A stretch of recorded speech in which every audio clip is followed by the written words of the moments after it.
우리가 다니엘은 우리 성경의 인물 가운데 물론 훌륭한 분들이 많지만 참 다니엘을 우리가 여러 가지로 존경하고 또 기억하고 흠모하는 그런 인물 중에 하나입니다. 왜냐하면 물론 다니엘이 남의 나라의 포로로 붙들려 가서 어린 시절에 요거 뭐 요즘 우리 나이로 말하면 10대 때에 아마 붙들려 간 것 같은데 그런데 그래서 그 나라 잃고 붙들려 가가지고 우리로 말하면 저 일본의 볼모로 붙들려 가거나 중국 청나라의 볼모로 붙들려 가서 한 서너 살 때 붙들려 가가지고 거기서 일생 살다가 죽은 사람인데 그런데 거기서 아주 성공하고 대단한 인물이 되었던 사람. 그래서도 우리가 이제 다니엘을 보통 사람이 아니야 그러고 기억하지만 물론 이제 다니엘이 세상적으로도 성공했지만 신앙적으로 훌륭한 사람이고 믿음의 그런 본받을 만한 사람이기 때문에 그런데 이 다니엘이 좀 그런 믿음의 사람들 가운데도 우리에게 좀 더 다른 특징을 가지고 있는 분인 까닭은 다른 믿음에 좋은 사람들도 사실은 이제 일생을 살다가 보면 이 믿음의 기복이 있잖아요. 오르락 내리락 한단 말이에요. 그리고 실수도 하고 뭐 그러다가 보면 흠결이 있고 그래 역시 사람이니까 어쩔 수 없어 이제 그렇게 되잖아요. 근데 이 다니엘은 그 일생 우리가 알고 있는 뭐 하나님은 더 사사히 아시니까 뭐 하나님 말고 우리가 알고 있는 알려진 다니엘은 그 흠결이 별로 없는 사람입니다. 별로 흠결이 나타나지 않아. 여러분 다윗 왕도 믿음에 대단한 사람이지만 흠결이 있거든요. 아브라함이 특별한 흠결은 없는 것 같지만 그러나 이렇게 볼 때 조금 아쉬운 부분이 있을 수도 있거든요. 이 믿음의 사람들이 더군다나 그냥 한 가지 일화 하나 어떤 사건 하나로 우리가 기억하는 사람들은 그것만 딸고 기억하면은 그냥 그게 좋아 보일 수 있어요. 그럼 그 사람이 나머지 90%의 시간을 어떻게 살았는지 우린 잘 몰라. 그런데 다니엘은 비교적 많이 알려져 있어요. 그 어린 나이 때부터 여기 지금 오늘 1장에 다니엘이 몇 세까지 살았느냐 굉장히 오래 살았어요. 지금으로 쳐도 굉장히 오래 산 나이일 거라고. 왜냐하면 다니엘이 붙들려 갈 때가 그 시기가 알려져 있고 여기 오늘 1장 21절에 다니엘은 고레스 왕 원년까지 있었다. 고레스 왕이 이게 언제 사람입니까? 고레스 왕은 다니엘을 붙들어간 바벨론이 망하고 그 다음에 포로로 붙들려간 이스라엘 백성들로 하여금 돌아가라. 그리고선 해방시킨 페르시아의 왕이거든. 그러니까 이게 바벨론이 망해버릴 때까지 살았단 말이에요. 그리고 이 다니엘은 포로로 붙들려 갔는데 제일 처음에 붙들려 간 사람이에요. 그 중간에 그러니까 나라가 완전히 망할 때 붙들려 간 사람들이 있었죠. 그런데 다니엘은 나라가 완전히 망할 때 붙들려 간 게 아니라 미리 붙들려 갔어요. 완전히 망하진 않았어. 물론 이제 나라는 거의 이제 꼭두각시 나라처럼 됐지만 완전히 망하기도 전에 그러니까 제일 먼저 붙들려 간 사람 쪽에 다니엘이 붙들려 갔다가 대부분은 그 바벨론에서 죽죠. 또 수십 년을 바벨론 포로인데. 근데 다니엘은 그 바벨론이 망해가지고 자기 붙들려 왔던 고국의 백성들이 돌아가는 것을 보고 다니엘은 돌아간 것 같지는 않아. 그 귀국단에 들어가지는 않은 것 같은데 그런데 고레스 원년까지 고레스가 딱 이렇게 할 때까지 그랬다. 그리고 얼마나 오래 살았어요. 그러니까 어떤 사람은 추정하기를 요즘으로 치면은 뭐 100세도 더 산 거다 이거지. 그러니까 아마 한 90여 세 안팎 90세도 더 사는 것 같다. 이제 그대로 그 액면 그대로 받는다면 어쨌든 90세가 됐든 80세가 됐든 여러분 지금 우리가 성경에 뭐 90세 쉽게 얘기하지만 늘 얘기지만 우리나라가 지금 80, 90 뭐 그냥 쉽게 부르지만 40년, 50년 전만 해도 90이 어디 있어요? 80이 어디 있냐고. 지금 아마 우리가 40, 50년 전에 여기 이만큼 나이에 오늘 오신 권사님들이 이렇게 되면 다 그 동네에서 최고 어른일 거야. 제일로 어른일 거야. 제 나이만 돼도 시골에 남자들 가운데 이렇게 나이 먹은 노인네 최고 어른이라니까. 최고 노인네. 허리 다 구부러지고, 그리고 정말 노인네 중에 노인네인데, 저도 착각을 해요. 어떤 때는 야, 나는 그렇지는 않아. 그런데 생각해보면 제가 그런 거야. 사실은 그런 거라고. 근데 아닌 것처럼 물론 조금 낫지. 그 노인네들처럼 허리는 구부러지지 않았고 이가 다 빠지지도 않고 그러긴 했지만, 그런데 이게 지금 말이죠, 이게 언제적 얘기예요. 옛날 얘기인데 다니엘이 90세 100세까지 살았다. 물론 옛날 사람은 더 오래 살았을 수 있어. 그렇게 성경적으로 보면 얘기할 수 있어요. 뭐 900 몇 살까지 산 사람도 있다니까 옛날에. 그랬지만 현실적으로 생각해 볼 때 50년 전에만 해도 우리나라에 60세 사는 사람이 많지 않았단 말이에요. 그런데 그 옛날 다니엘이 이렇게 오래 살았다. 그리고 고레스 왕이 딱 올라서는 것까지, 여기 그때까지 원년까지 다니엘이 있었다는 거야. 바벨론에 있었다는 거야. 그게 전설적인 인물입니다.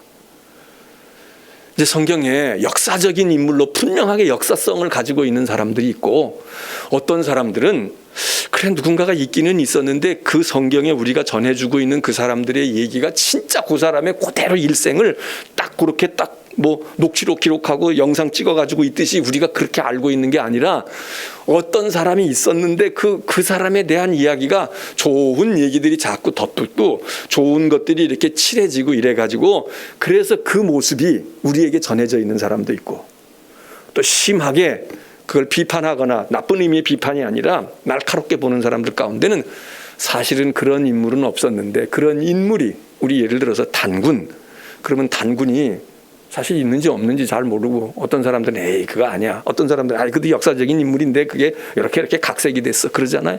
그 성경을 볼 때에도 그런 사람이 있는데, 이 다니엘 같은 사람도 왜 그러느냐, 너무 이 다니엘이 완벽한 거예요. 그건 정말 여러분 베드로 같은 사람도 거꾸로지잖아. 3번씩 부인하고. 그리고 우리가 또 뭐 영화 같은 거 보고 소설 같은 거 보면 쿠어바디스 도미네 같은 거 보면 말이에요, 베드로가 그렇게 그냥 주님 배반하고 그래도 또 다시 주님이 불러서 그렇게 하는데, 마지막 로마에 가서 결정적인 순간에 슬금슬금 도망가려고 도망간 건 아니지만 결국 도망가는 형국이 됐는데, 막판에 그래도 주님의 음성을 듣고 야 이거 아닌가 봐, 야 이렇게 가면 안 되나 봐, 내가 교회를 위해서 이랬는데, 그리고 다시 돌아서서 가가지고 로마에 가서 붙들려서 십자가에 거꾸로 순교했다는 거 아닙니까? 그러니까 그건 뭐예요? 순교를 해서 결론은 잘 났지만 약간 좀 벌써 그때 해도 베드로도 무언가가 순간적으로 실수도 할 수 있는 거 아닙니까? 바울도 대단한 존재지만 성경 읽어보면 바울도 싸웠단 말이에요.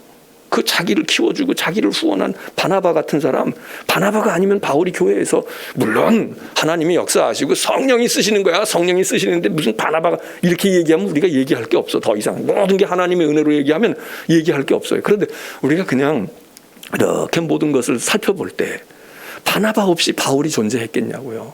그 바나바는 굉장히 바울에게는 너무너무 고마운 분입니다. 그런데 바나바와 바울이 다투잖아. 물론 다툴 만했을 거예요.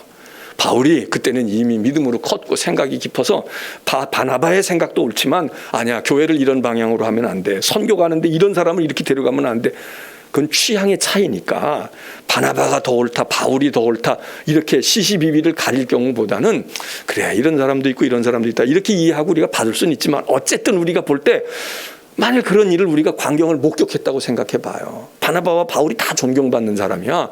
그런데 그 사람들이 우리의 목전에서 의견 다툼이 일어서 이제 당신하고 손절 이제 못하겠어, 그러고 했다면 우리가 뭐 좋겠어요? 그 바울도 그런 모습이 보여. 그런데 그렇지 않은 인물들이 몇이 있단 말이에요. 그 대표적인 사람 중에 다니엘을 꼽는 거예요.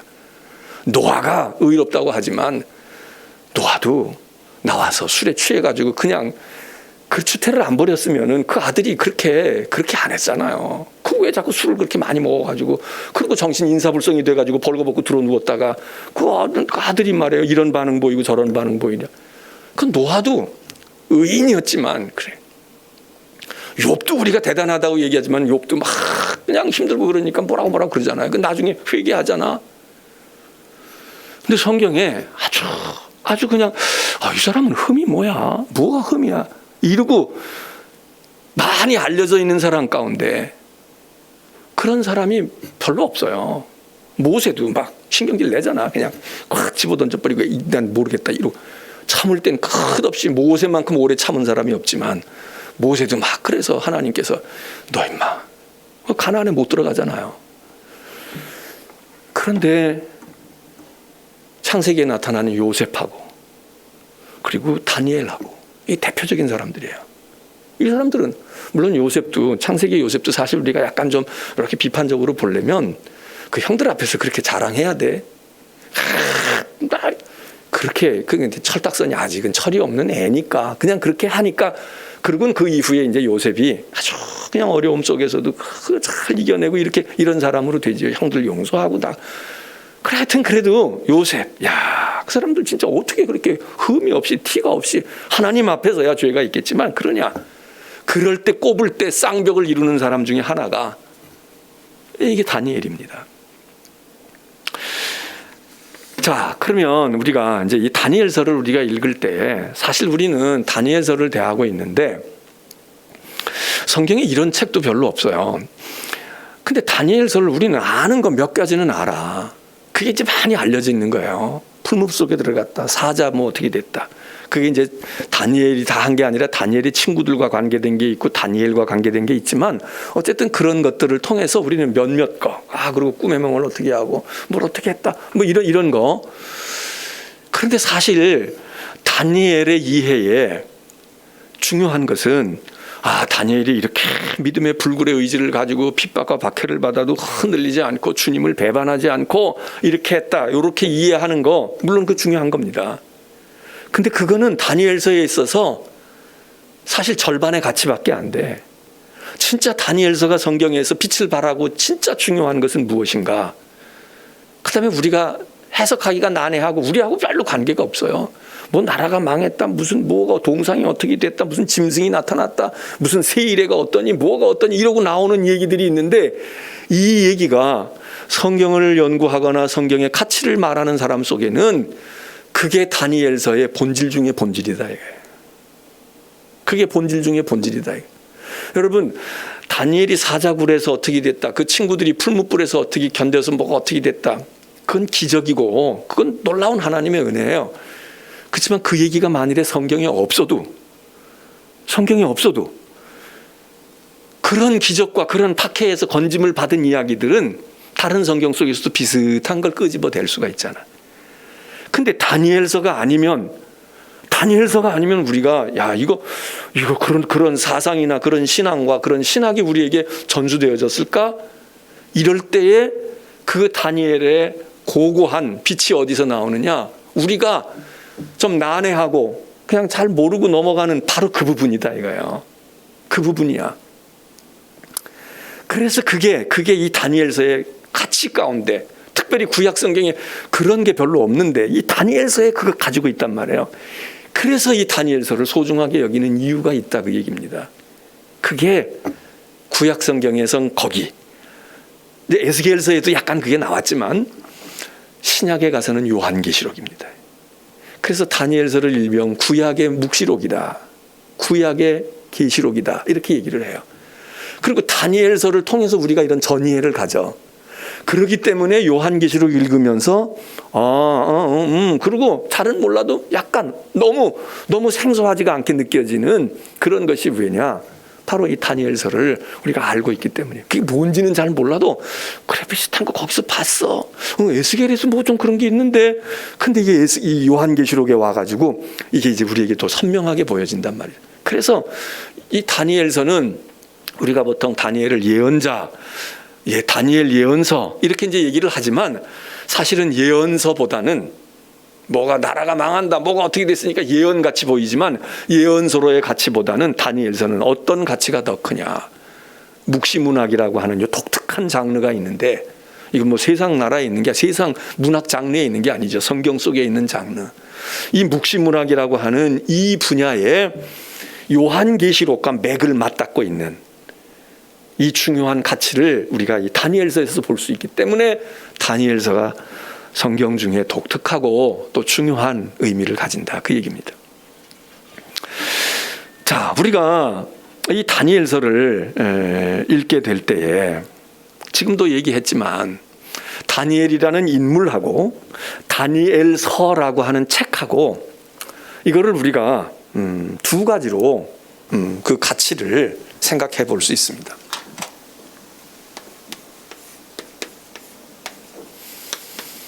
다니엘이라는 인물, 사람, 그리고 다니엘서, 책. 자, 이게 물론 다니엘이 없이 어떻게 다니엘서가 있겠어요? 근데 이게 똑같은 게 아니에요. 그래서 일단은 다니엘서가 생기게 된 건 다니엘이라는 인물이 대단한 인물이었지. 그래서 이제 사람들은 이렇게 이걸 이해할 때 이렇게 생각을 해요. 어떤 사람들은 다니엘과 다니엘서는 거의 같아. 특별히 어떤 점에서 그러냐 하면 다니엘서라고 하는 우리가 가지고 있는 이 성경을 다니엘, 역사적으로 실존했던 다니엘이 썼어. 다니엘이 썼다. 다니엘이 직접 썼던 뭐 제자가 썼던 하여튼 다니엘이 이거를 쓴 거야. 자기가 겪고 자기가 이런 걸 쓴 거야. 이렇게 이해하는 사람들이 있습니다. 어떤 사람들은 아니야. 다니엘은 말이야 훨씬 더 오래전에 살았어. 적어도 어느 때냐. 여기 지금 1장에 나와 있는 것처럼 나라가 유다가 완전히 망하기 직전, 이제 거의 다 망한 거나 같아.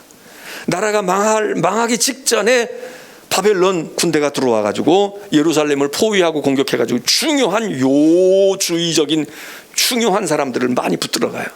그 붙들어 갈 때 붙들려 간다 이거야. 포로가 됐다.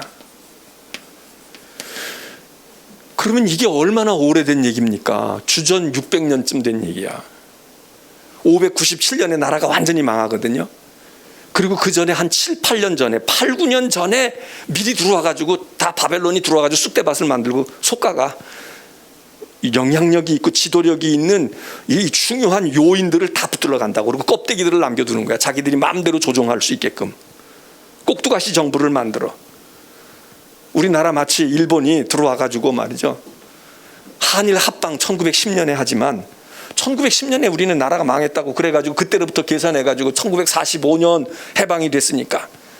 그러니까 36년, 우리 맨날 일제 36년, 근데 우리가 자존심 상하니까 요즘에 일제 36년이라고 만으로 따져가지고 35년, 이제 우리가 우린 한 해라도 줄여. 우린 36년 동안 지배 안 받았어. 35년이야. 이러고 얘기하지만 사실 1910년도에 나라 망하기 전에 다 망한 거예요. 1905년도에 뭐 요즘엔 뭐 용어를 자꾸 바꿔가지고 뭐 더 아주 좋은 뭐 을사늑약이다. 근데 우리는 을사보호조약이 맨날 이렇게 배웠기 때문에 어렸기 때문에 그게 더 빡 튀어나오는데 을사늑약조약 1905년에 맺잖아요. 그거 그때 다 망한 거예요. 그때만 망해서 그 전에 벌써 일본이 들어와가지고 다 저희들 하고 싶은 대로 다 했어. 다 쑤시고 이름만 대한제국 이러고 고종 황제 순정이 황제복만 입고 앉았지 무슨 실권이 있어요. 대사를 마음대로 보내 뭘 해. 맨날 밀사 보내고 이러고 했잖아. 그러다 들통나고 말이에요. 그래서 황제 부인 민비가 시해당해도 그냥 들어와가지고 그냥 난장판을 치러도 우리가 뭐 어떻게 못해. 그러고 있다가 그 명목도 다 빼앗기고 몇 년 뒤에 완전히 나라가 망하는 게 1910년 안에. 이 유다도 똑같아요. 유다도 579년에 BC 597년에 나라가 완전히 망해. 이때는 그냥 이름도 없어. 명분도 없이 완전히 망해. 그런데 이것보다 더 전에 주전 한 605년경에 그러니까 한 7, 8년 되잖아요. 한 7, 8년 전에 느부갓네살이 들어와가지고 바벨론 왕 느부갓네살이 와가지고서는 완전히 예루살렘 포기하고 다 쑥대밭을 만든다고. 그리고 이때 다 붙들어가는 거야. 이때 다 붙들어가. 중요한 사람을. 그 중요한 사람 가운데 다니엘도 끌려갔다는 거예요. 그랬기 때문에 이때의 일들을 기록을 해서 이때에 되어진 거다. 이렇게 얘기하는 사람들이 있어요. 그런데 더 많은 사람들, 더 냉철하게 보는 사람들은 뭐라고 얘기하느냐. 이 다니엘의 인물이라는 사람이 이때에 존재한 사람인 것 같긴 해. 그리고 이때 이렇게 나라가 망하고 바벨론 가서 그렇게 하긴 한 것 같아. 그런데 다니엘서라고 하는 이 책은 이 난리통에 쓰여지겠습니까? 지금 우리도 뭐 그냥 뭐 난리가 나서 무슨 뭐 어디 교도소가 뭐 어떻게 돼가지고 말이에요. 뭐 거기서 그냥 뭐 지금 뭐 700명이 될지 800명이 될지 지금 난리가 났잖아요.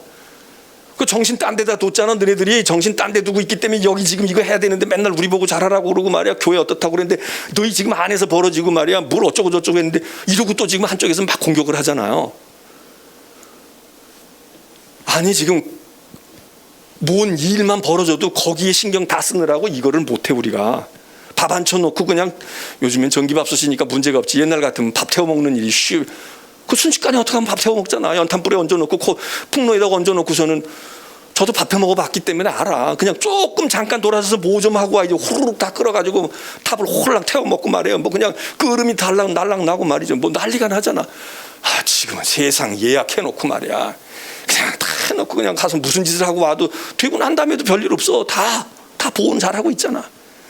그런데 이 난리통에 다니엘이 그거를 꼼꼼하게 90세 될 때까지 썼을까? 지금도 90세 살기는 살지만 90세가 되면 기억력이 왔다 갔다 하는데 야 이거 90세 다 된 노인네가 말이지 하나하나 일기 쓰듯이 써가지고 말이야. 그래서 여기 이러고 내나 아니야 그러지 않았을 거야. 다니엘서라고 하는 건 훨씬 후대에 쓰여졌을 거다. 적어도 어떤 사람들은 400년 뒤에 쓰여졌을 거다. 400년 뒤에. 그러면 여기 다니엘이 썼다고 그러면은 그냥 이렇게 해요. 그냥 자기가 경험한 거니까 그냥 기록을 남기는 사람은 썼겠지. 다니엘이 이거 쓸 때 이거 성경으로 남겨야지 그러고 쓴 사람이 있겠습니까? 성경이 뭔지도 모르는 사람들이야. 그 사람들은 성경이라는 것도 몰라. 근데 자기가 쓴 글이 이게 하나님의 말씀이 될 거다 이러고 썼겠냐고요. 썼다고 할지라도 그냥 뭐 소회를 썼겠지. 기록을 했겠지. 물론 하나님의 영이 감동을 해서 하나님의 말씀이 될 만한 가치를 부여하셨는지는 몰라도 이 사람들은 그렇게 생각하는 거야. 근데 이쪽에 있는 사람들은 어떻게 생각하냐. 그때 쓰여진 거 아니야. 그런데 이런 인물이 훌륭한 우리의 믿음의 조상 가운데 훌륭한 사람이 이런 사람이 있었다.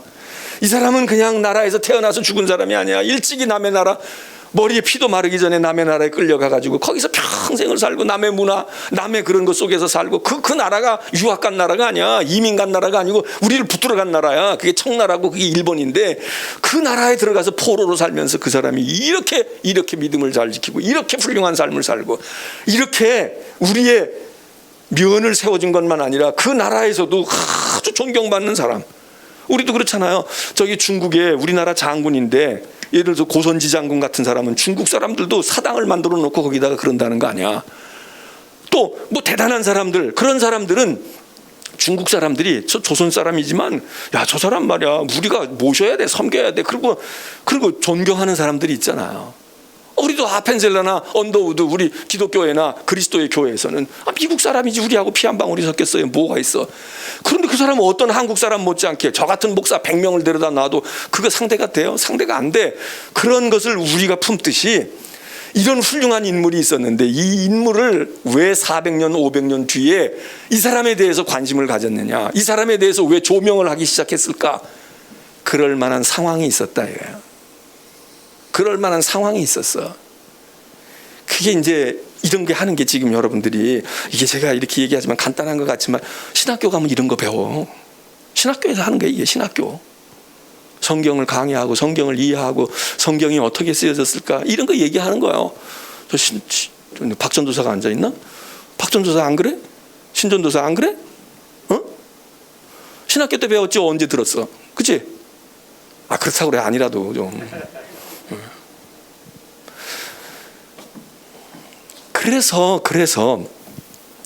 그래서 성경 공부 이제 이런 거를 이렇게 저기 하다 보면 이제 재밌어져요. 이게 재밌어지고 그러다 보면 이걸 너무 많이 알면 복잡해져. 그다음에 이게 이건가 긴가 민가 해지고 말이에요. 사람이 이제 이것만 자꾸 돌아가.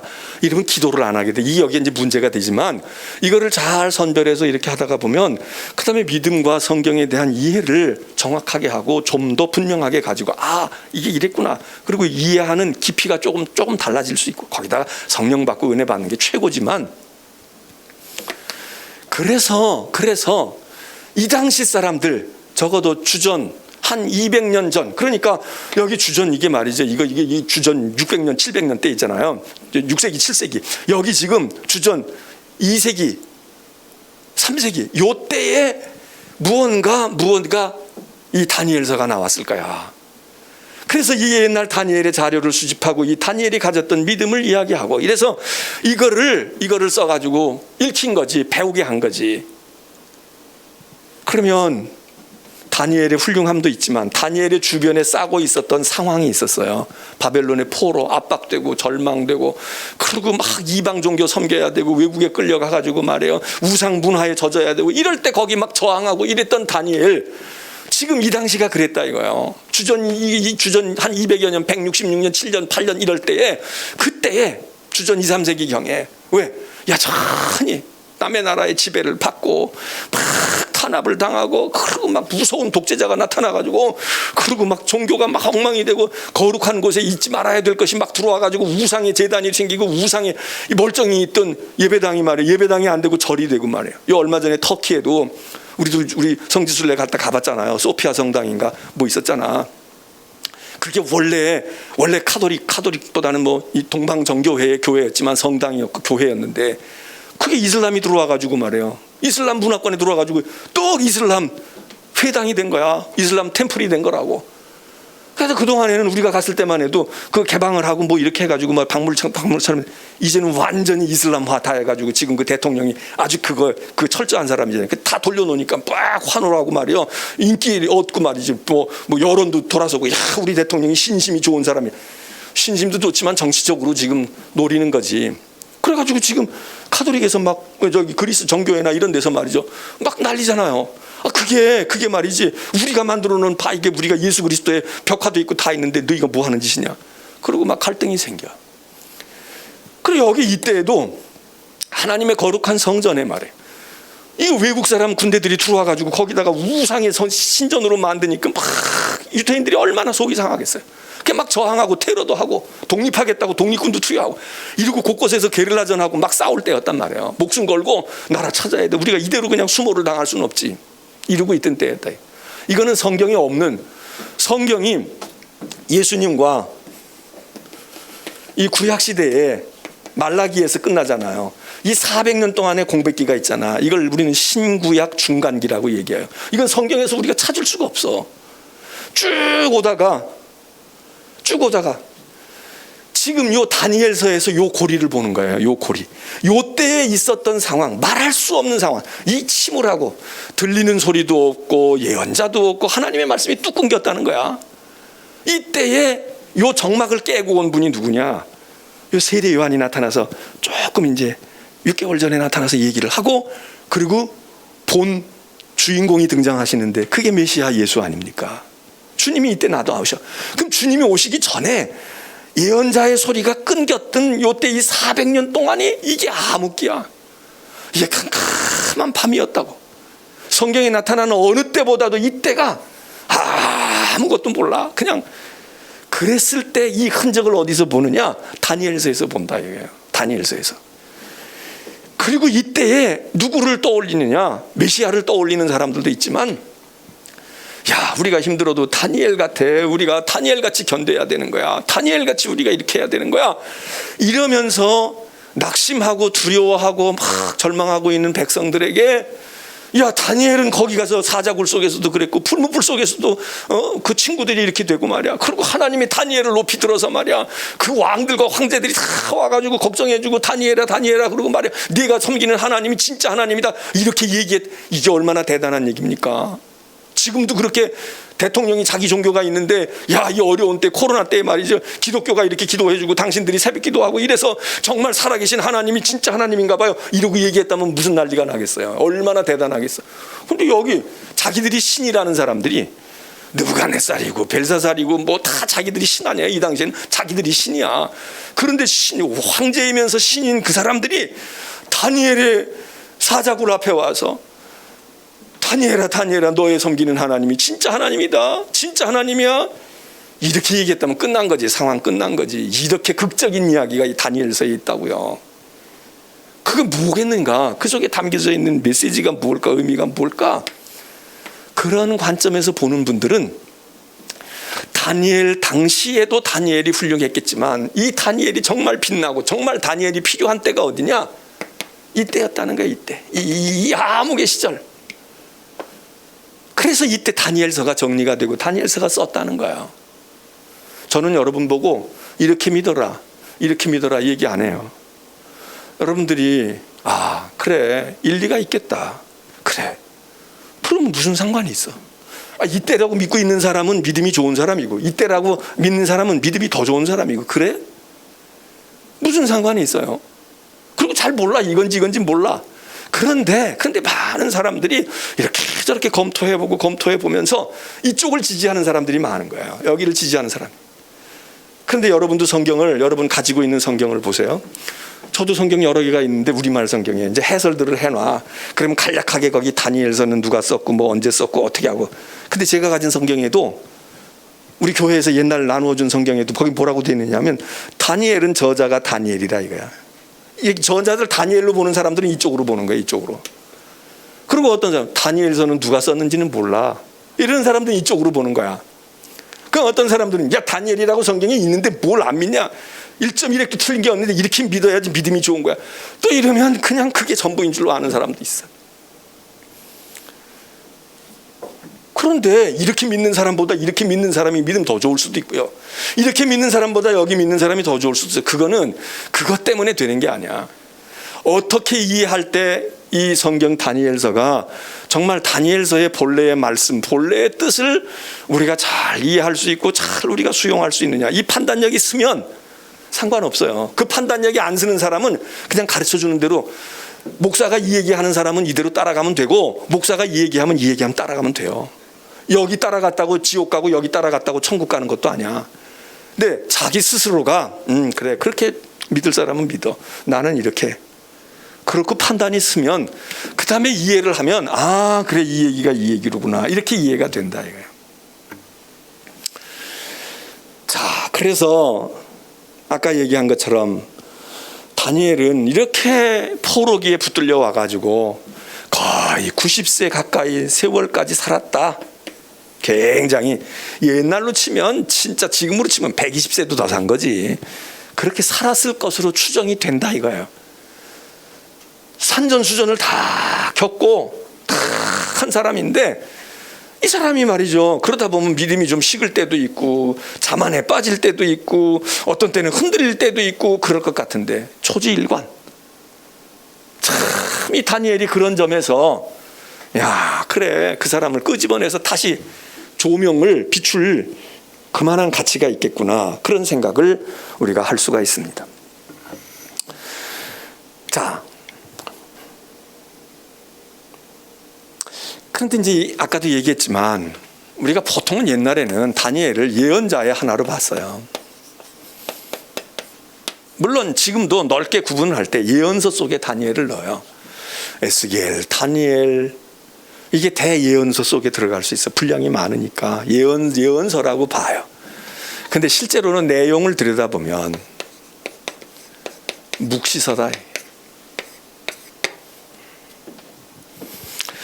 자, 예언서하고 묵시서하고 뭐 딱 구분해서 지을 수는 없는데, 예언서는 말이죠, 물론 우리가 이게 하나님의 말씀을 예언하는 게, 대언하는 게 예언이야, 그리고 앞으로 될 일을 내다보는 거, 이런 세상이 점치고 이러는 게 그게 예언이 아니야. 본질로는 그렇게 말해요. 그렇게 설명해. 그래서 예언자는 하나님의 대언자지 무슨 그 어줍지 않은 말이에요. 세상에 신년되고 뭐 구정 오고 이러기 설날 오고 이러면은 말이지, 점쳐 주면서 뭐 불 조심해, 길 조심해, 뭐 사람 조심, 여자 조심, 돈 조심 이러고 하고 있는 그 푸닥거리 하고 있는 사람들하고 같을 수가 있겠어요?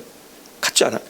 그럼에도 불구하고 사실 예언서를 읽다가 보면 하나님의 말씀이니까 지금 이렇게 해, 역사적으로 뭐 그런 얘기를 하지만 사실 예언서 가운데 예언을 말하고 안 해? 예언 말하잖아요. 너 이렇게 안 하면 너희가 망할 거야. 너희가 이렇게 안 하면 붙들려 간다고. 근데 그냥 10년 뒤에 이게 올 거야, 너희는 모르지만 내가 아니, 이렇게 얘기를 하질 않아. 그럴 만한 이유를 분명히 얘기해요. 너희들 지금 이대로 하고 돌이키지 않으면, 회개하지 않으면 이거 잘못됐어. 이걸 고치지 않으면 망해. 지금 때가 늦었어. 이제는 매를 맞아야 돼. 매 맞으면 회개하고 그때라도 돌아와. 이런 얘기입니다. 그래서 예언서는 설사 5년 뒤, 10년 뒤에 운명을 얘기하고 뭘 얘기하더라도 역사, 현실, 개인이면 개인의 삶, 이거를 그냥 무시해버리질 않아요. 이걸 꿰뚫고 보고 있다고. 이렇게 보고 관상 보고 애군이 꼈네. 팔자가 드세네. 이렇게 사주팔자 보고 얘기하는 게 아니에요.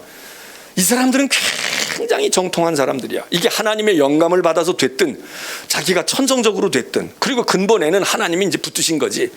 그래서 딱 본단 말이에요. 정치의 현실을 봐도, 왕들을 봐도 보통 사람은 나하고 가깝냐 어쩌냐, 아이고 나 뵙듯하게 해주면 나는 됐어, 이러고 그냥 다 넘어가잖아요. 근데 이 사람들은 그렇게 보지를 않아. 나하고 아무리 가깝고 이 사람이 나하고 옛날에 아는 사람이었어도 딱 보니까 이게 아닌 거야. 그럼 아니다 기다를 뭘로 가지고 얘기해요? 하나님의 말씀이에요. 이 말씀은 전통적으로 오는 율법에 근거할 수도 있고, 율법 가운데도 가장 중요한 게 뭐냐, 예언자들은 거의가 다 신명기 사상을 깊이 무장하고 있는 사람. 그래서 우리가 구약에 신명기를 잘 알아야 돼. 거기 말씀이 많이 있기 때문에도 그렇지만 신명기는 굉장한 영향을 미치는 겁니다. 우리가 모세오경 그러니까 다 모세오경이지만 신명기 속에 담겨져 있는 건 거기 교훈이 많기도 하지만 이 신명기가 가지고 있는 독특한 사상이 있는 거예요. 그게 이제 신명기만이 아니라 사실 우리 인류가 양심적으로 보편적으로 많이 가지고 왔던 거야. 인과응보, 선하게 살아야 돼. 선한 짓 안 하고 잘못된 짓 하면 벌 받아. 이게 유대인들만 그랬겠어요? 우리도 그게 다 있잖아. 이게 굉장히 중요한 사상입니다. 인과응보가 있어.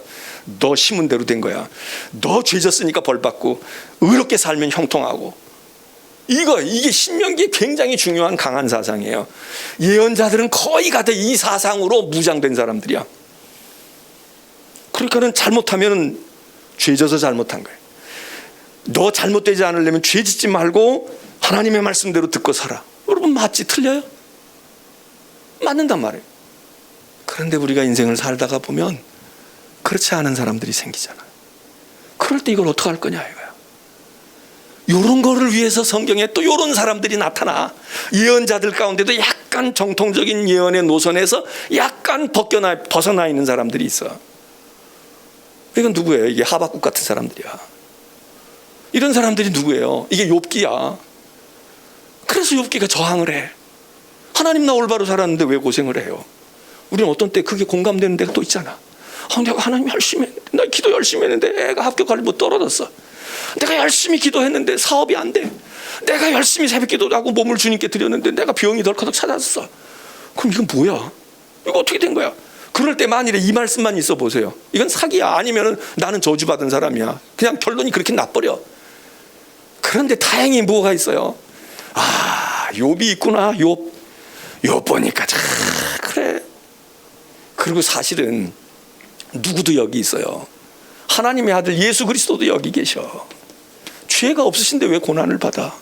죄 없는 분이 왜 십자가에서 죽어? 왜 죄 없는 분이 강도들하고 똑같이 취급을 당해? 근데 그분이 하나님의 아들이야. 사람 같으면 저 녀석이 말이야 겉으로는 아주 선한 사람 의인처럼 살았는데 따지고 보니까 털어보니까 저거 아주 가짜네. 완전히 이중적으로 살았네. 우리가 속아 넘어갔네. 이러는 사람들이 지금 세상에도 오늘날에도 질비하게 늘려 있잖아요. 야 깜짝같이 속았어. 진짜 야 이게 어떻게 이럴 수가 있냐. 말은 번들어가게 하더니 이러는 사람들이 있잖아요. 근데 이건 그 케이스가 아니야. 그런 사람들이 있어. 선하게 살았는데 아파. 정직하게 행했는데 인정을 못 받아. 열심히 했는데 시험에 떨어져. 실력이 더 있는데 실력이 없는 놈이 붙고 실력이 있는 사람이 떨어지는 경우가 있단 말이에요. 나는 내 친구들 중에 그런 사람들이 있었어. 나보다 공부 더 잘했는데 걔네들 떨어져. 근데 나는 붙어. 걔네들이 진짜 난 걔한테 배워. 야 이거 어떻게 돼? 이거 어떻게 풀어야 돼? 걔가 가르쳐줘. 가르쳐준 나는 붙고 가르쳐준 애는 떨어져. 한 번 떨어지는 것도 아니야. 3번씩 떨어져. 내 친한 친구는 3번이나 떨어졌어. 학원에 가면 장학생이야. 학원에서 시험 보고 너무 공부 잘하는 애들은 뽑잖아요. 옛날에도 그랬어. 우리 때도. 종로학원에 대성학원, 종로학원 그 당시에도 막 날렸거든. 거기 뭐 EMI 학원 이런 거 있었다고. 그런데 가서 보면 학원에서 다 장학생으로 붙여줘. 넌 돈 내지 말고 공부하라는 거야. 근데 막상 예비고사 보고 막상 본고사 대학 시험 보면 떨어지는 거야. 한 해, 2해 떨어지고 3번 떨어지면 어떻게 돼? 군대 가야 돼. 그 군대 갔다 와가지고 그 다음에 실력이 그만큼 안 나와. 그러니까 소위 말하는 3류대학 가야 되고 2류대학 가야 되고 이래. 그리고 그 후에 막 그러면 뭐 어떻게 돼가지고 또 막 스카웃이 돼. 아니야 그냥 그러다가 그냥 중소기업에 그냥 이렇게 다니고 그냥 건실하게는 살았어. 착하고 건실해. 그런데 부인이 또 병들어. 그 부인이 또 믿음이 좋은 사람이야. 열심히 기도하고, 근데 부인이 병들어 죽어. 여러분, 인생이 어떻게 되는 거냐고. 만일 이것만 있다면, 야, 이거 어떻게. 그런데 다행히 우리가 성경에 별의별 경우가 다 있거든. 이쪽으로 접근을 하면 맞아 그런 거야. 그렇지 그런 거지. 그래서 예언서로서 본다면은 이렇게 보여져요. 그런데 다니엘서는 예언서로 우리가 묻고는 있지만 다니엘서의 내용은 이게 조금 물론 여기서도 계속 하나님의 말씀에 순종하라고 해요. 그런데 왜 이게 조금 다르냐 하면 예언서는 이런 것 가운데 뭐냐, 이렇게 기울어 갈 때에 뭐가 잘못되어 갈 때 예언서는 너 그렇게 하지 마. 너 그러다 큰일 난다. 너 지금도 늦었어. 근데 이제라도 당신 담배 펴가지고 20년 30년 펴가지고 폐가 엉망이에요. 그리고 지금 간이 망가졌어요. 그러니까 이제라도요, 술 끊고 이제라도 담배 피우면 안 돼요. 그리고 이제라도 노력하고요, 이제라도 그렇게 해야 돼. 의사가 경고를 줍니다. 그럼 그 말 듣고 정신 차리고 하는 사람들이 있어. 그래가지고 막 거의 죽을 지경에 갔다가 간신히 야금 회복이 돼가지고요, 그래가지고서는 그래도 오래 사는 양반들이 있어. 예언서는 바로 요거야. 너 이러다가 망해. 너 이러다 큰일 난다. 회개해야 돼. 돌이켜야 돼. 끊어야 돼. 이게 예언서입니다. 근데 묵시서는 뭐냐 하면요, 이미 끝났어. 이미 끝났다고. 망해버렸어. 나라가 망한 거야. 바벨론이 어떻게 됐어? 바벨론이 망해가지고 포로로 붙들려 갔잖아. 망했어. 그러면 이 사람들에게 너 이렇게 하면 회개하면 돌아올 거야, 이 얘기를 할 수가 있어? 이 얘기 할 수가 없어. 이제 끝났어. 상황이 끝났어. 그 예언서가 얘기될 때보다 묵시서가 나올 때는 더 심각한 거야. 더 힘든 거야. 요한계시록, 성경에 따르면 요한계시록의 상황과 누가복음 바울의 서신이 있을 때 상황하고 이게 상황이 다른 거예요. 핍박은 다 있었어. 그렇지만 그래도 어떻게 여기서 이렇게 하면 저기 가가지고 또 모이는 사람끼리 모일 수 있어. 또 저기 가가지고 또 이렇게. 근데 완전히 봉쇄령을 내린 거야. 어디든지 할 수 없어. 이게 묵시록. 그리고 끝났어. 이게 묵시록이거든요. 그래서 예언서는 뭐냐?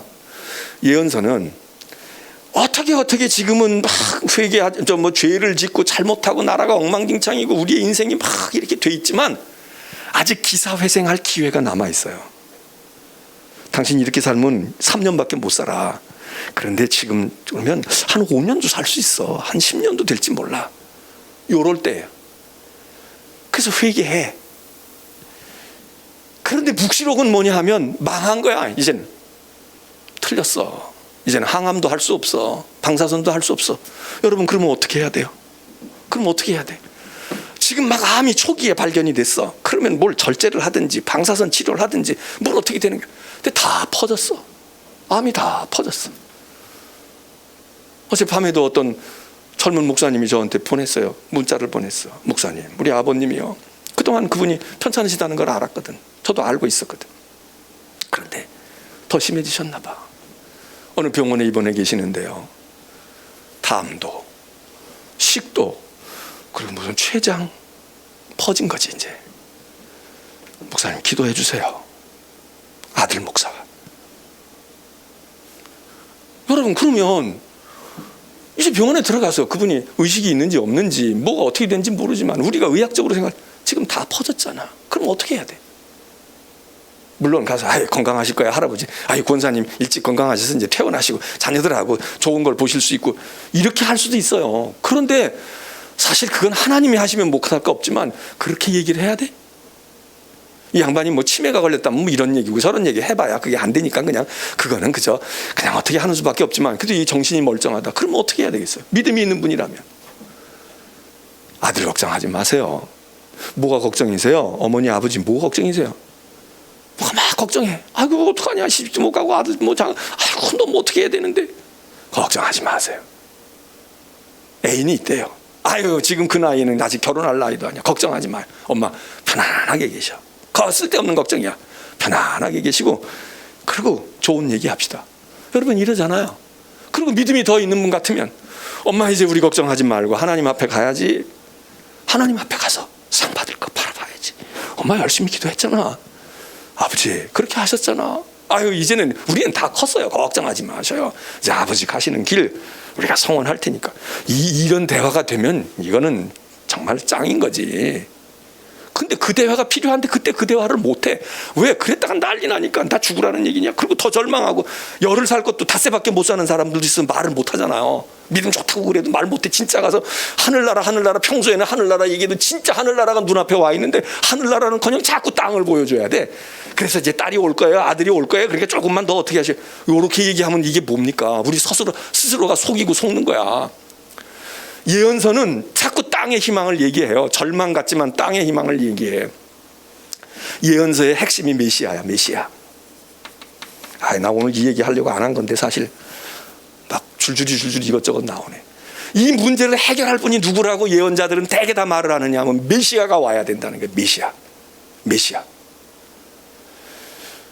왜? 세상에 왕들이 있고 많은 영웅들이 있는데 이 사람들 와가지고 성공을 안 했어. 이 정권 저 정부 뭐 나라도 바뀌고 뭐 중국 같은 데는 나라 자체가 바뀌잖아. 막 당나라에서 명나라로 청나라로 뭐 별짓을 다 하고 바꿔봐도 그게 그거야. 지지고 볶아도. 우리 같은 건 나라는 바뀌지 않지만 정부를 바꾸고 정권을 바꿔봐. 근데 뭐 거기서 거기야. 그러니까 사람들이 우리만 그래요? 다 그래. 그러니까 무엇을 생각해? 지난 성탄 때도 얘기했지만 진짜 목자가 오시면 되겠다.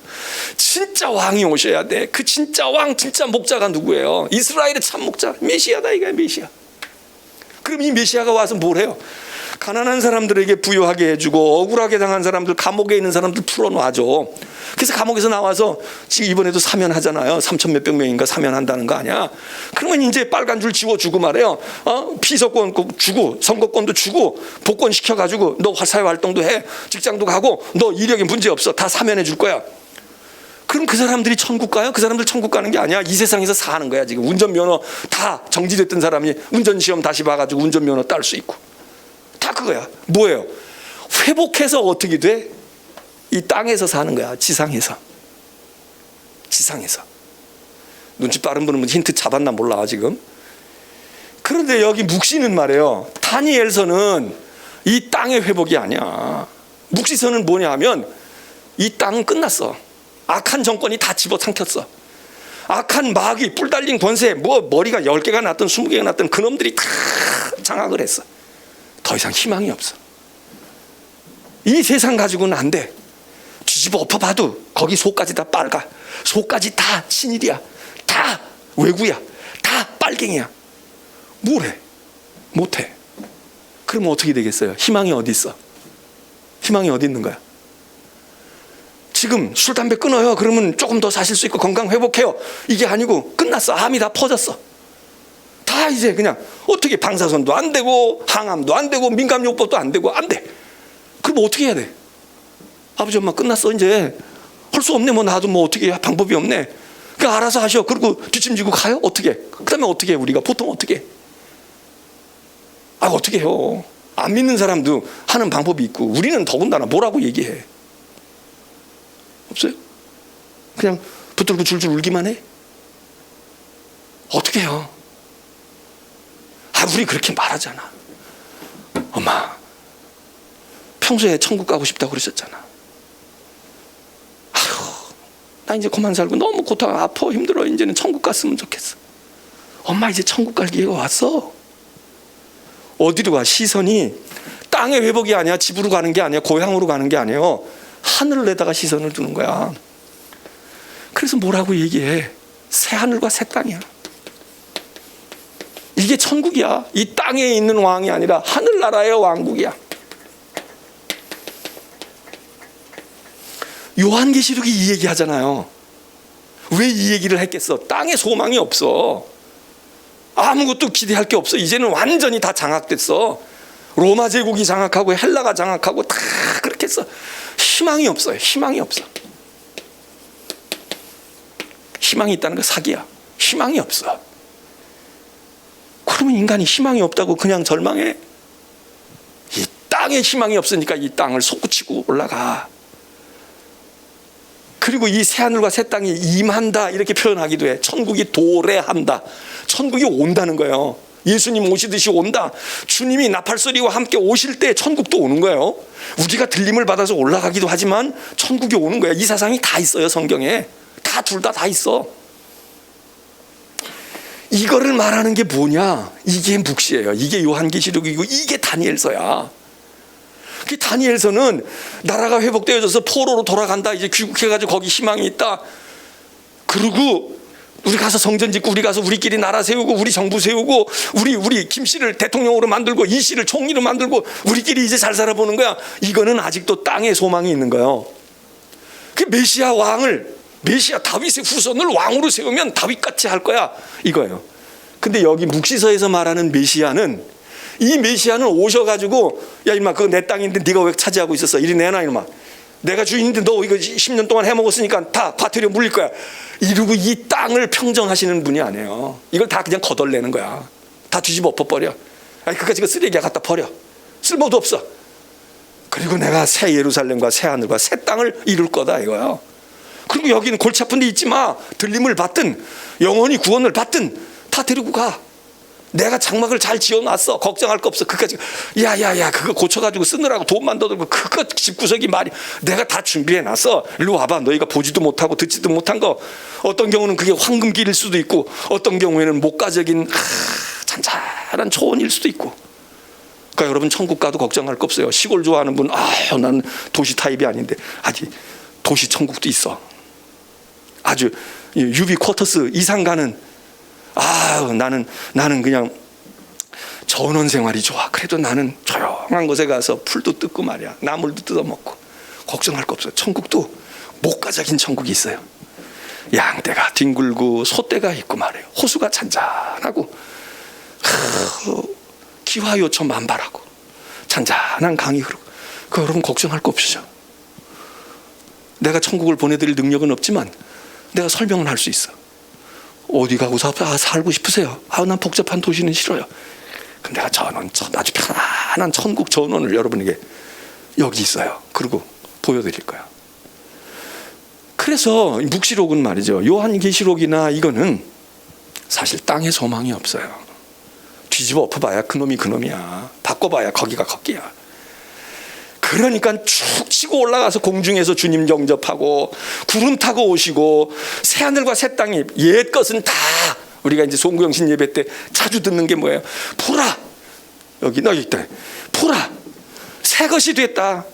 그게 지금 잠깐 이렇게 놓고 리모델링해서 새 것 됐다는 게 아니에요. 예배당 하나 저기다가 지어놓으면 새 예배당 됩니까? 아니요. 천국 가야 돼.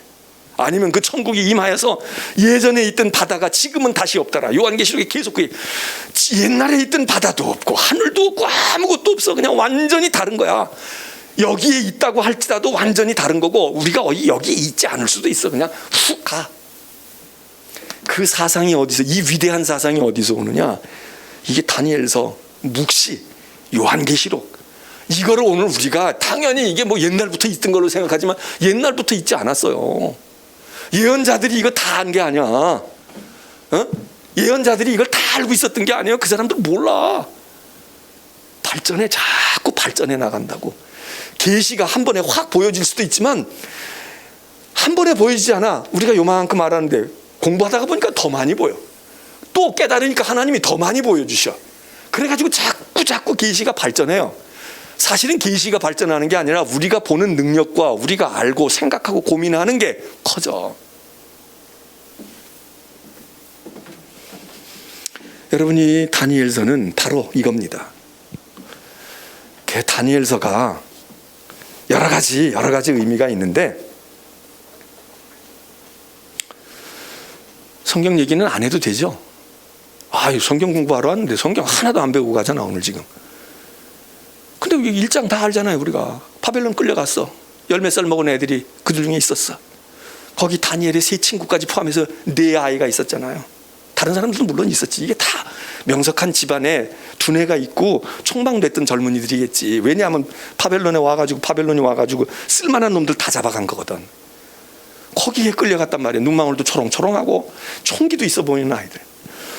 근데 이 4아이들이 딱 그 중에도 또 뽑혀가지고 왕궁에 데려다가 이제 그것들을 세뇌 교육 시켜가지고 바벨론 문화에 익혀가지고 바벨론화 만들어서 유다를 통치하는 그런 거간꾼으로 쓰는 거지. 그래서 잘 해주고 장학금 주고 말이에요. 좋은 학교 보내고 우리 옛날 사람들 미국 가서 공부하면 미국 사람 되잖아. 미국 정신과 미국 교육이 들어와가지고 그게 우리 와가지고 그랬지. 만일 우리가 저 로소아나 아니면 중국에 끌려가가지고 공산당 거기 가가지고 그런 사람들이 이제 북한처럼 들어오면 보세요. 똑같은 나라인데도 어떻게 되겠어? 운명이 완전히 달라져. 그런데 미국 거 된다고 하면 미국 거만 되면 다 좋습니까? 안 좋은 것도 있어. 그 여기 바벨론이 그렇게 만드는 거 아니에요. 그러니까 지금 여기서 왕의 음식을 안 먹겠다고 그러잖아요. 이 왕의 음식을 안 먹겠다는 얘기도 우리가 생각할 때는 믿음이 좋으니까 그거 안 먹지 그러는 거지 이렇게 생각하지만 거기도 가만히 우리가 살펴보면 여러 가지 의미가 있어요. 여러 가지 의미가 있어. 세상에 속된 거 안 먹고 우리는 정결하게 구별된 말씀만 먹겠어 뭐 이런 뜻으로 생각할 수도 있어. 근데 어떤 사람들은 이걸 어떻게 생각해? 여기 보니까 다니엘과 친구들이 고기는 안 먹고 포도주도 안 먹고 채소와 물만 먹었다. 이래가지고 또 요즘에 채식주의자들이 말이야. 그러니까는 사람이 고기 먹으면 안 되는 거야. 우리는 채소를 먹어야 돼. 베지테리안이 돼야 된다고. 그리고 포도주 같은 거 먹으면 안 돼. 우리는 물 마셔야 돼. 정결한 지하수를 먹든지 아니면 뭘 먹어야 되는 거야. 뭐 이러고 또 얘기할 때 뭐 어쩌고저쩌고 얘기하는 사람들 있잖아. 얼마 전에 뭐 한 20년 30년 뭐 그렇게 됐나 몰라. 저 안식교에 유명한 양반 하나 있었잖아요. 미국에서 온 양반. 그래가지고 그 양반이 건강에 전도사가 돼가지고 뭘 어떻게 한다. 그런데 그 양반이 한 10년 전인가 몇 년 전에 돌아섰잖아. 돌아섰잖아요. 그래가지고 그 안식교에서 돌아섰어. 그래가지고서는 그 양반 자신이 그분이 주장했던 게 다 틀린 건 아니지만 뭐라고 다시 이야기를 해. 여러분 이게 무슨 건강식이 아니에요. 다니엘은 채소 먹고 말이야 포도주도 안 맞아서 요즘에 뭐 백포도주가 좋다 와인 무슨 뭐 적포도주가 좋다 그러지만 그거 좋을 거 없어. 그거 먹으면 안 되는 거야. 이럴 것도 없어요. 그렇다고 술 마시자는 얘기가 아니라 이 성경은 채식을 가르쳐 주는 게 아니야. 성경에 채소와 물만 먹었다. 채식만 했다. 이러니까 채식이 하나님이 주신 것이고 하나님의 것이야. 아니 그럼 구약시대에 맨날 제사 드리고 맨날 고기 잡아먹고 맨날 그랬는데 그 사람들은 뭐 어떻게 된 거야? 우리가 성경을 너무 우상시해도 안 되고요. 무시해도 안 되지만 성경을 너무 자기 취향대로 그냥 끌어다가 붙여. 그 성경에 실제로 있어. 다니엘은 진짜 채식만 하고 물만 먹은 것 같아. 그런데 그 채식이 왜냐? 바벨론에서 먹는 고기가 뭐겠어요? 그게 다 부정하고 그게 생리에 안 맞는 게 아니야. 그 대부분의 이방 땅에서 나오는 고기와 포도주는 다 신앙과 관계가 있단 말이에요. 우상에게 바쳤던 제물들이야. 고린도 교회가 겪고 있는 거와 같아. 그러니까 다니엘이 딱 선을 긋는 거예요. 난 바벨론에 끌려왔을지언정 하나님의 백성이다. 그래서 나는 자기 나라에서 온 고기 같으면 먹었겠지. 근데 바벨론 땅에 무슨 요즘처럼 무슨 수입이 있어요? 뭐가 있어? 거기 돌아다니는 고기는 다 신전에서 제사 드린 거야. 나는 그거 안 먹어도 살아. 또 안 먹어서 죽는다고 영양적 걸리면 영양줄 걷는 거지. 포도주, 술도 다 그거 제물로 안 해. 나는 하나님의 백성이야. 요 정신을 우리가 받으면 된다고요. 근데 이렇게 했던 이 다니엘의 신앙, 바울에게 가져가면 바울이 나도 그거 따를까 그럴까요? 그러지 않아. 고린도 교회 가서 보니까 뭐라 그랬어요?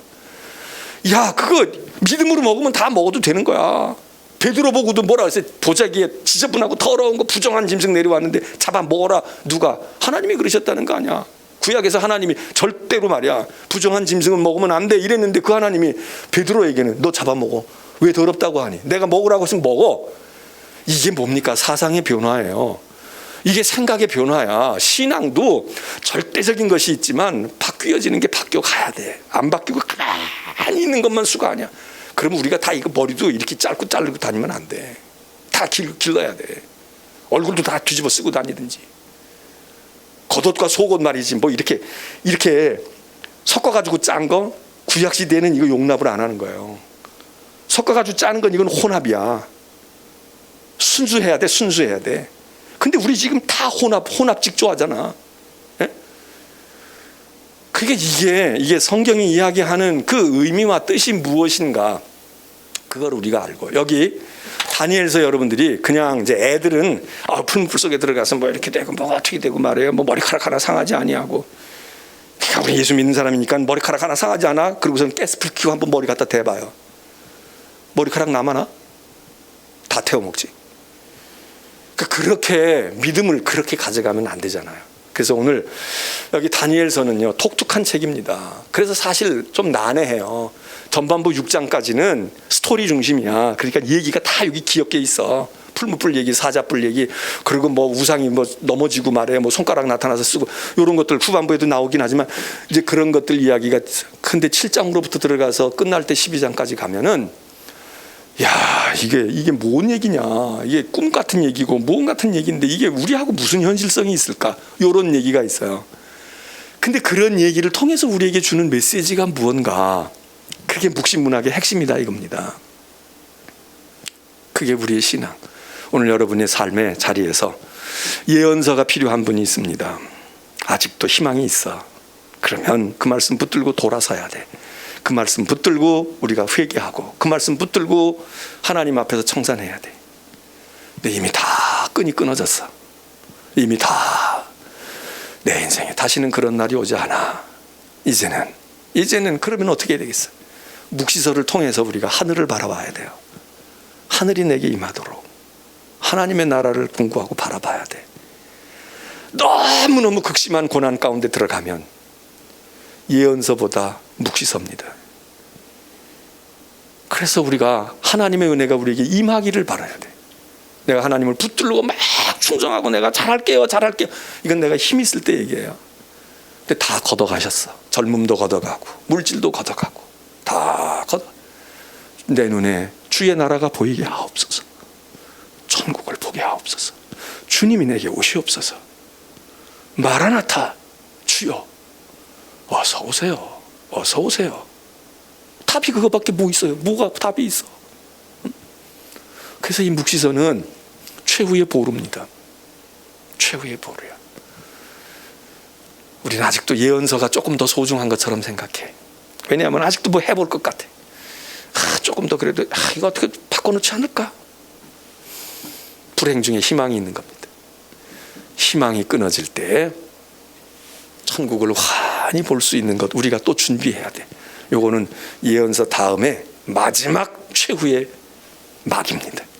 이 막을 들여다보고 우리는 천국으로 가든지 천국이 우리 가운데 오든지. 자, 기도하겠습니다.